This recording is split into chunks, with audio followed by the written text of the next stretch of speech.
ఒక చిన్న గ్రామంలో రామ్చిలుక అనే ఓ బుజ్జి పాప ఉండేది. ఇంకా స్కూల్కి వెళ్లే వయసు రాలేదు. కాని రామ్చిలుక చాలా కుతూహలంగా, తెలివిగా ఉండేది. ప్రతి ఉదయం సూర్యుడు ఉదయించగానే, అమ్మా, ఈ పక్షులు ఎందుకు పాడుతాయి? నాన్నా, నది ఎందుకు పరిగెత్తుతుంది అని ఎన్నో ప్రశ్నలు అడుగుతుండేది. అమ్మ నవ్వుతూ, నువ్వు పెద్దదయ్యాక అన్నీ నేర్చుకుంటావు రామ్చిలుక అనేది.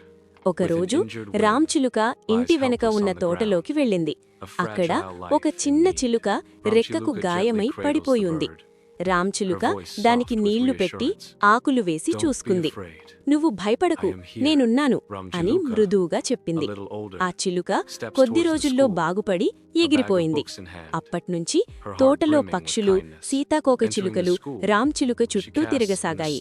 గ్రామంలోని పెద్దలు చెప్పారు, ఈ అమ్మాయి ఇంకా స్కూల్కి వెళ్లకపోయినా మనసుతో చదువుకుంది అని. కొద్ది రోజుల తర్వాత రామ్చిలుక స్కూల్కి వెళ్లే రోజు వచ్చింది. ఆ రోజు ఆమె